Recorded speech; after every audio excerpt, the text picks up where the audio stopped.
Sean bienvenidos al seminario número 36 con nombre Respuesta inmune a infecciones micóticas, presentado por mi persona, Adriana Beatriz González Rodríguez, y por Jonathan Otoniel Guevara Velázquez.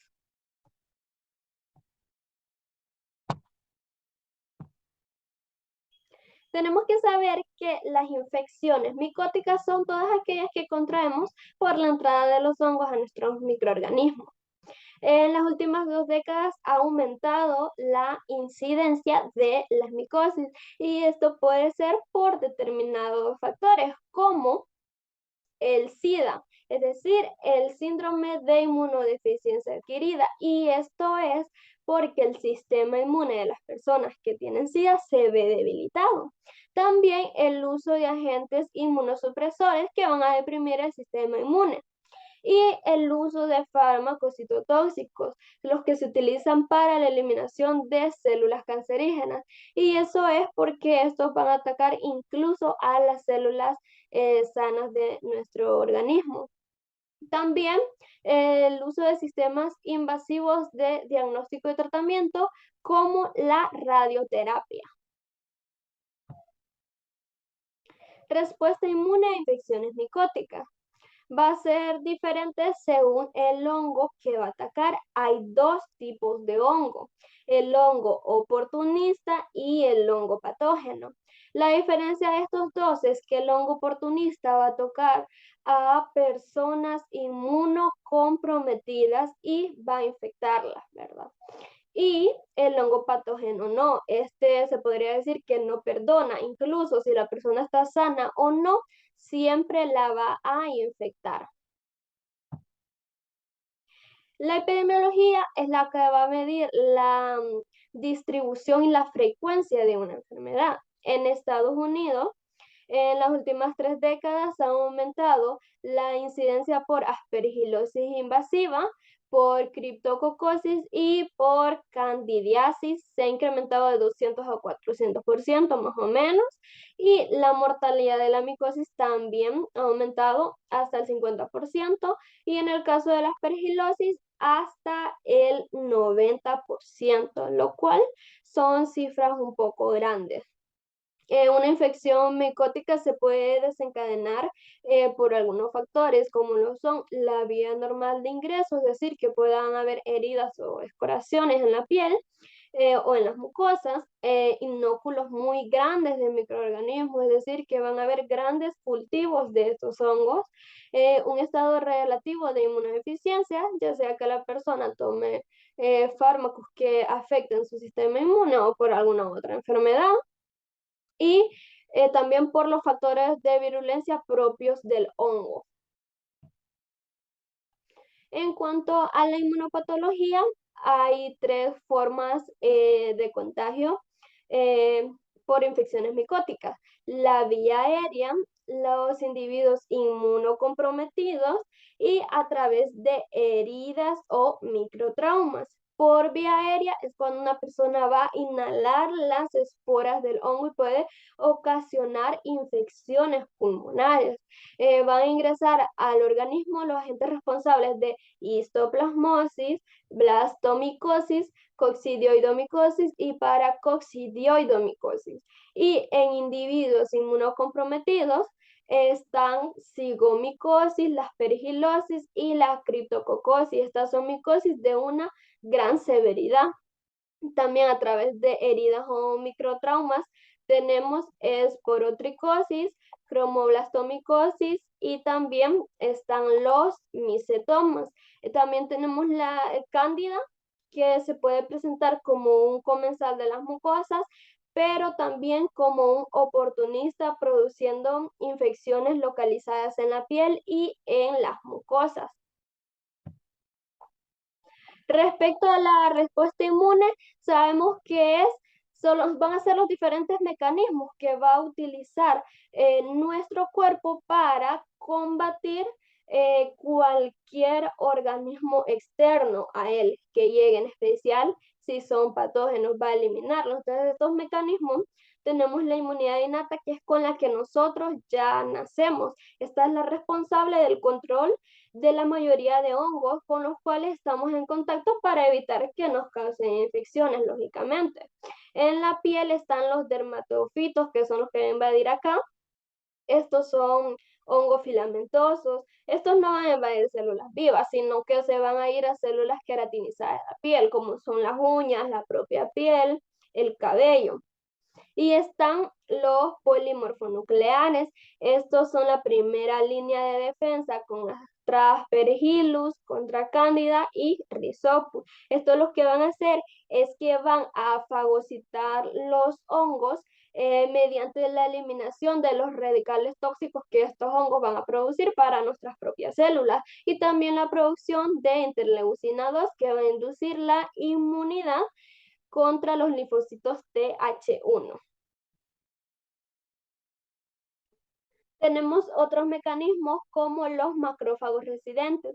Estos son la primera línea de defensa contra Aspergillus. También pueden destruir Cándida y Rhizopus, pero van a ser permisivos para hongos como Coccidioides y mitis. También tenemos natural killers que van a destruir estructuras celulares de hongos como Cryptococcus neoformans y Coccidioides y mitis.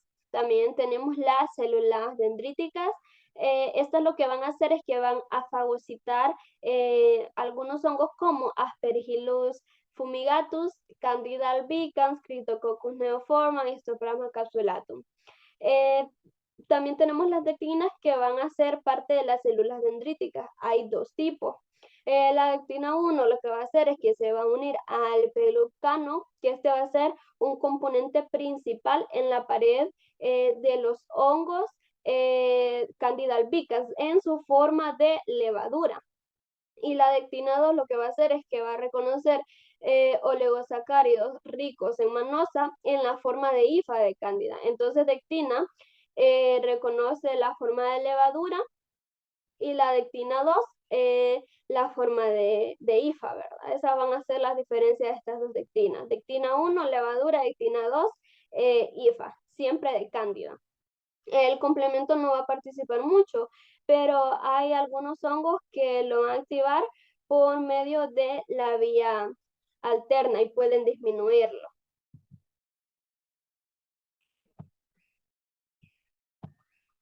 Tenemos otros mecanismos de la respuesta inmune, como la inflamación, que creo que la mayoría ya lo conocemos. Este mecanismo va a ser muy esencial el papel de los receptores de lectina tipo C y en el reconocimiento de patrones. Acá podemos ver una imagen en donde está la vagina, está inflamada siempre por infecciones de hongo. Algunos de los hongos que pueden ocasionar esto es la cándida.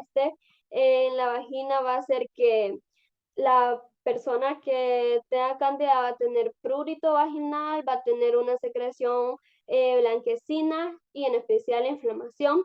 La inflamación puede ser de beneficio para el hospedero en una inflamación temprana, porque va a colaborar con el control de la infección. Pero si se sale de control, entonces va a haber una falla en la erradicación de la infección, por lo tanto la enfermedad va a progresar y pueden ocurrir unos estados de respuesta exagerado y estos pueden causar necrosis, granulomas y fibrosis. Los granulomas, de hecho, hay ciertas infecciones en donde se pueden apreciar estos granulomas. Hay unas específicas para esto. También está la inmunidad adquirida. Esta va a ser muy controversial en la contribución relativa de respuestas inmunes celular y humoral y en el control de infecciones por hongos. También vamos a tener la inmunidad humoral, que a pesar de lo anterior, en la última década han habido reportes de presencia de cierto tipo de anticuerpos con una función protectora. Y también está la inmunidad celular. La inmunidad celular en la subpoblación de linfocitos Th1 es la principal responsable de este control. La inmunidad humoral y la celular se podría decir que tienen mucho que ver con varios tipos de hongo, por lo que tienen especificidad a estos. Tenemos ya entrando a las infecciones específicas, dermatofitosis. Dijimos que la dermatofitosis son aquellos hongos filamentosos. Y estos causan dermatitides, que son lesiones cutáneas que se van a presentar asociadas a dermatofitosis y ocurre en un sitio alejado a esta. En las imágenes de por acá podemos ver una lesión en donde se va a formar un aro rojo y en medio va a estar el blanquecino. Coloquialmente a esto se le conoce como tiña. Esto se puede contraer, por ejemplo, cuando los niños están jugando en el suelo y no se lavan las manos, también por el pelo de los animales, pueden tener esta, la que se le conoce como tiña, que es la dermatosis. Suelen presentarse en aquellas personas que tienen una fuerte reacción de hipersensibilidad retardada a la infección micótica. La inmunidad humoral y la celular son las encargadas de proteger contra dermatofitosis. La respuesta inmune va a iniciar con la interacción de estos hongos en el estrato córneo, donde las células de Lange captan los antígenos de los dermatofitos y los van a presentar a los linfocitos de los ganglios linfáticos regionales. También tenemos la aspergilosis y la cigomicosis. Es una infección micótica oportunista, frecuente en pacientes con enfermedad granulomatosa crónica o con fibrosis quística. La fibrosis quística es una enfermedad donde va a haber un acúmulo de moco alrededor de los pulmones y en los bronquios, así como en trasplantados de riñón. La mayoría de las veces estas afecciones van a aparecer en hospederos granulocitopénicos e inmunocomprometidos y se van a producir por la inhalación de conidias o de espora. La imagen de acá podemos ver los pulmones infectados por aspergilomas, que va a ser un cúmulo de hongos que va a colonizar las cicatrices pulmonares sanas o los accesos que resultan de enfermedades pasadas, como lo dijimos acá, fibrosis quística puede ser un ejemplo. Acá podemos ver a una persona con lo que son las secuelas de la aspergilosis. También la pseudomicosis es más frecuente que se den en pacientes diabéticos, son más propensos a tener aspergilosis. La primera medida de defensa contra las conidias, la aspergilosis, va a ser el macrófago alveolar. Este va a fagocitar esta estructura y va a impedir su transformación en hifa. También va a haber más frecuencia de estas infecciones en pacientes que reciben tratamiento de esteroides. Esto va a ser porque los esteroides tienen una interferencia contra enzimas tóxicas que libera el organismo contra los hongos. Por lo tanto, las personas que toman esteroides son más propensas a tener estas dos infecciones. Tenemos también la blastomicosis, que esta va a ser una enfermedad sistémica crónica de origen respiratoria que se va a propagar en la piel y ocasionalmente en tejido subcutáneo y en huesos. Esta va a ser producida por Blastomyces dermatitidis y va a inducir una gran respuesta inflamatoria con supuración y formación de granulomas. Como ya habíamos mencionado anteriormente, los granulomas pueden ser un signo de alguna infección micótica específica. En este caso es blastomicosis. Acá podemos ver esta persona que tiene granulomas en su cuerpo en la parte superior. También podemos observar que en la cara se pueden formar granulomas y va a tener supuración, es decir, que va a como liberar cierta secreción. Esta enfermedad se va a contagiar, por ejemplo, con el contacto con el suelo húmedo que va a tener este hongo. Por ejemplo, en el suelo de los baños públicos que están en las piscinas, en los balnearios, ahí puede haber hongo. Entonces, una persona que no tenga unas buenas medidas de prevención, como utilizar ginas o simplemente que no vayan a esos lugares, entonces son más propensas a tener blastomicosis, ¿verdad? Si se va sin gina, si no lavan el suelo del baño de su casa o hay acumulación de humedad. Esto es mucho más común en Norteamérica. y la que va a actuar contra esta enfermedad va a ser la inmunidad celular. Si la defensa no funciona, se va a formar levadura.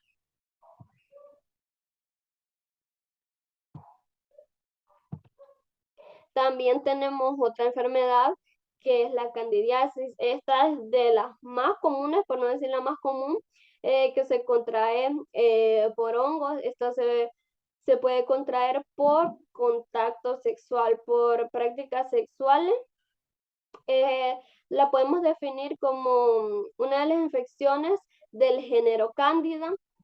Estas pierden su condición de comensal y, o sea, que no son no patógenas y proliferan. Van a haber una germinación de blastoconidias y sus hijos van a invadir los tejidos del hospedero, por lo cual es considerada como una infección oportunista, es decir, va a pasar de comensal a oportunista, y este es el factor de virulencia que tiene la cándida.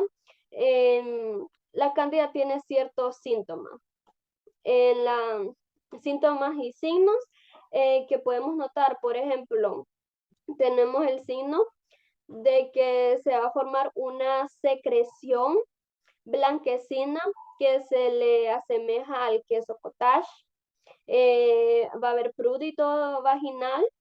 También esa persona va a tener mal de orín, inflamación, hinchazón, y va a ser muy doloroso. Entonces eso es lo que va a hacer la cándida, y siempre teniendo unas buenas medidas de higiene. Así normalmente, y también al momento de tener relaciones, se puede prevenir esta infección. Tenemos también la coccidioidomicosis. Esta infección es producida por la inhalación de las atraconidias del hongo dimórfico Coccidioides spp, es decir, múltiples especies. Los dos tipos, Coccidioides immitis o Coccidioides posadaci, es un patógeno respiratorio que puede causar enfermedad tanto en individuos normales como en inmunocomprometidos. Por eso es que es patógeno, ¿verdad?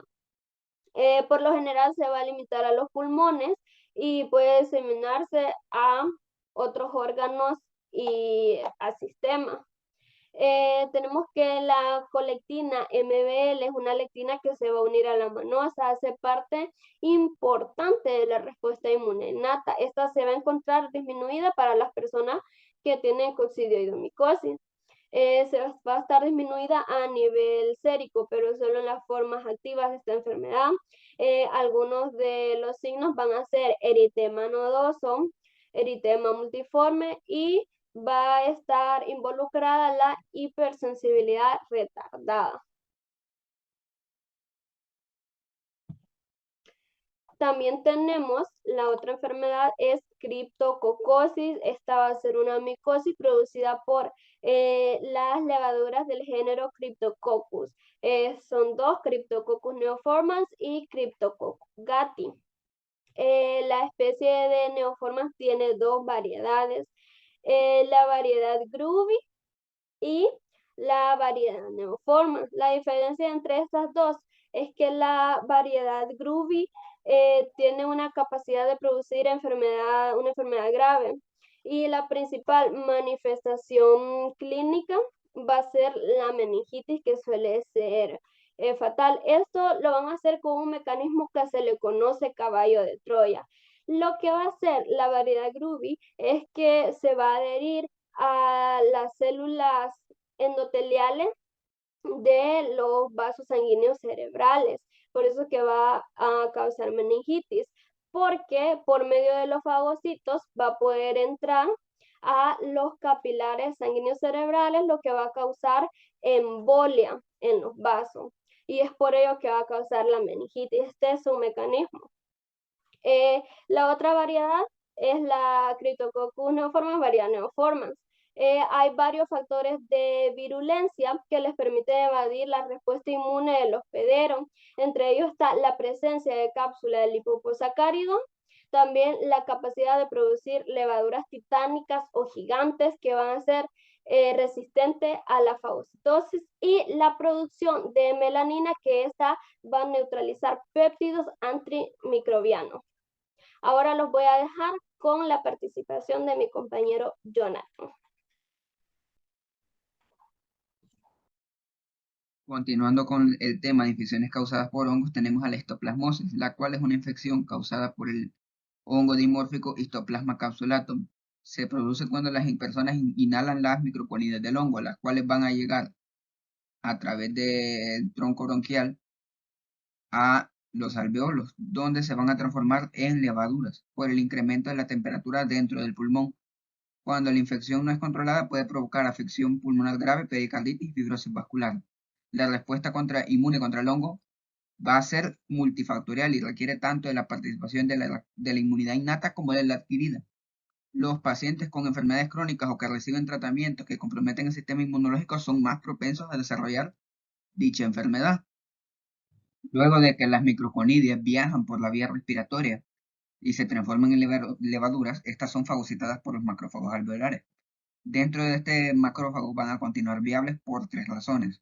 Primero, porque evitan la fusión a ellos de los lisosomas, impiden la acidificación y gracias a una proteína que producen, logran fijar el calcio que es necesario para su crecimiento. Luego, en respuesta, los linfocitos T del hospedero liberan factor de necrosis tumoral, interferón gamma, y estas moléculas van a activar los macrófagos, con lo cual se impide la multiplicación del hongo a través de diversos mecanismos. Podemos hablar, por ejemplo, de la producción de radicales derivados de oxígeno y de nitrógeno, el secuestro del hierro, que es indispensable para el crecimiento del histoplasma capsulatum, y la fusión de los lisosomas con la liberación al fagosoma de enzimas proteolíticas. Es importante la formación de granulomas resultantes de la interacción de los linfocitos T y macrófagos, porque en la forma diseminada los linfocitos T CD4 están disminuidos y pues en consecuencia la formación de granulomas está alterada. En tal caso hay una disminución en la producción de anticuerpos. Los anticuerpos van a facilitar la acción de los linfocitos T citotóxicos y las células NK, que parecen constituir un mecanismo bastante importante de la defensa. Es por eso que pues, en la imagen nosotros vemos un daño pulmonar, dado que los linfocitos T citotóxicos y células NK destruyen las células que el hongo ha invadido. En el caso de que las levaduras fuera de la célula, los polimorfonucleares poseen actividad fungicida contra ella, mediada por defensinas y captecina G.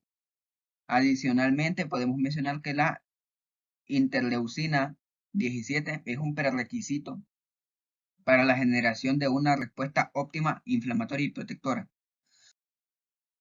Continuando con las infecciones causadas por hongos, tenemos a la paracoccidomicosis. Es una enfermedad producida por otro hongo dimórfico térmico llamado Paracoccidioides brasiliensis.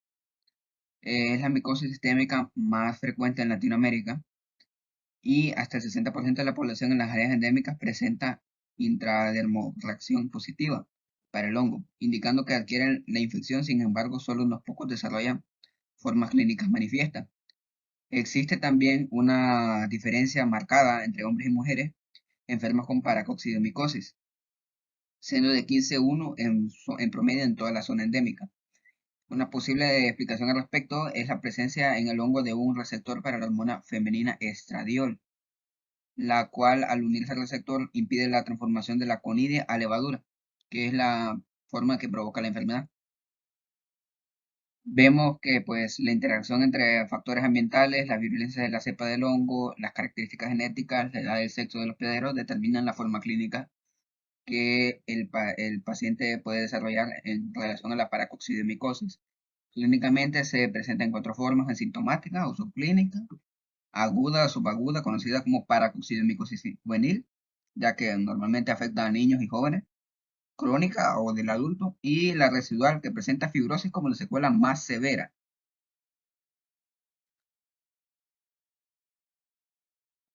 Entonces, en esta radiografía podemos observar las secuelas de la paracoccidomicosis, una fibrosis pulmonar. La partícula infectante del hongo es la conidia. Esta presenta en su superficie moléculas que facilitan el ser reconocidas por los macrófagos. el macrófago fagocita a esta conidia y se transforma en levadura. Y por también estas mismas moléculas que poseen la superficie de la conidia auspician su dispersión en los tejidos ayudadas por la matriz extracelular. Y pues de este modo ella tiene una localización tanto extra como intracelular.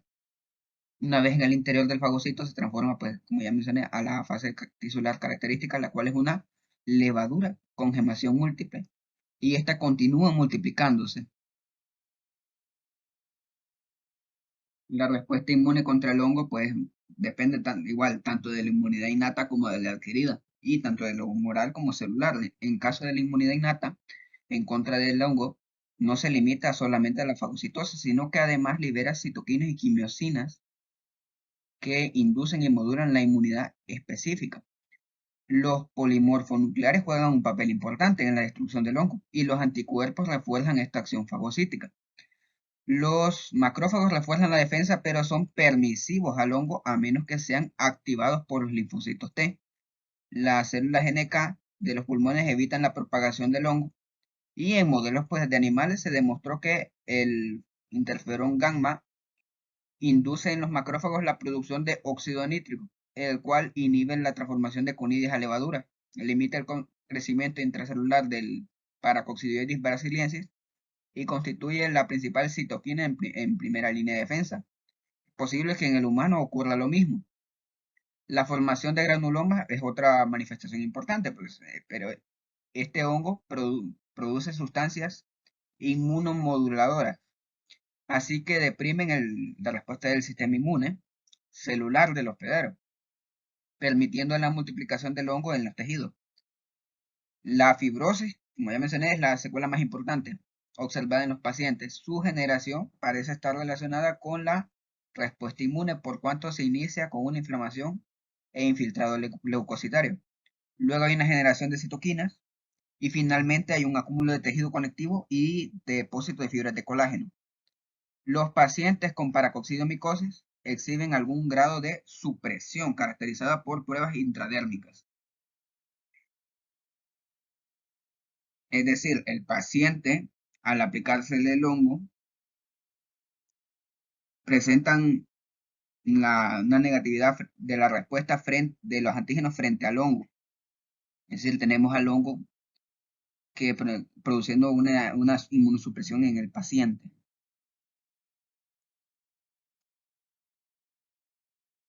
Luego tenemos esta infección, es la neumocistosis causada por el hongo Pneumocystis jirovecii, el cual es un hongo que en pacientes inmunodeprimidos puede causar neumonía y puede colonizar otros órganos. Sin embargo, en pacientes con un sistema inmune normal no suele producir ninguna patología. Tampoco se puede cultivar. En pacientes inmunodeprimidos se ha observado que el tratamiento profiláctico puede disminuir la incidencia de infección. Debido a esto, pues se utiliza después del trasplante de órganos y en pacientes con VIH cuando el recuento de linfocitos TCD4 es bajo 200. Se controla pues con trimethoprim sulfametaxol y tanto pues los linfocitos T, CD4 y CD8 son esenciales en el control de la infección. Este microorganismo va a estimular a los macrófagos y las células NK para producir interferón gamma, factor de necrosis tumoral alfa y beta, interleucina 10 y 12 y óxido nítrico sintasa. Podemos mencionar también que, pues, según los estudios provenientes pues, de pacientes infectados, se ha observado que todos presentan un número muy bajo de macrófagos alveolares, que se sabe que estas células expresan el factor dectina 1 que es importante para el control del hongo. En contraste, pues se observó un incremento de linfocitos TCD8, CD4 e interleucina 6. Y pues como hemos visto en todos los ejemplos, pues los hongos normalmente tienen ciertos mecanismos para evadir la respuesta inmune, enmascarar las moléculas, modular algunas señales inflamatorias, despojarse de moléculas de reconocimiento, escapar de la fagocitosis, persistir en ambientes intracelulares, como el caso del macrófago, evadir el sistema de complemento, inhibir el sistema mucociliar del árbol respiratorio y producir enzimas líticas. Pues realmente nosotros en el medio solemos utilizar mucho los antimicóticos para tratar este tipo de infecciones causadas por hongos. Estos van a actuar sobre los receptores tipo TOL, por sus siglas TLR, y van a ocasionar una interacción sinérgica con los medicamentos utilizados. Lo que logramos con estas interacciones es activar la respuesta inmune del organismo hacia estos hongos. Debido pues a que estos han demostrado tener ciertos mecanismos para evadir, sobre todo inmunosupresores. Por ello buscamos estimular a la respuesta innata para que pueda responder a estos estímulos y así controlar las enfermedades. Pues con esta explicación vamos entendiendo todo. Hay moléculas que van a modular respuestas inmunitarias tanto innatas que adquiridas, y de esta manera podemos nosotros controlar una infección causada por hongos. Pueden ir desde el factor de necrosis tumoral, el interferón gamma, el interferón, la interleucina 10, la interleucina 12, la interleucina 6, como bien mencionamos. Podemos activar las células NK, podemos activar los macrófagos, podemos activar a los linfocitos T, CD4 y CD8. Y de esta manera es el propio sistema inmune el que se encarga de eliminar a los hongos. No es como en las bacterias, por ejemplo, que nosotros podemos inhibir la reproducción de la bacteria mediante fármacos, sino que nosotros aquí lo que podemos hacer es activar la propia respuesta inmune para que responda al hongo. De esta manera, pues, con esta explicación, damos por cerrado el tema número 36 del seminario. Espero haber ayudado en la comprensión de cada uno de ustedes y les deseo éxitos y feliz tarde.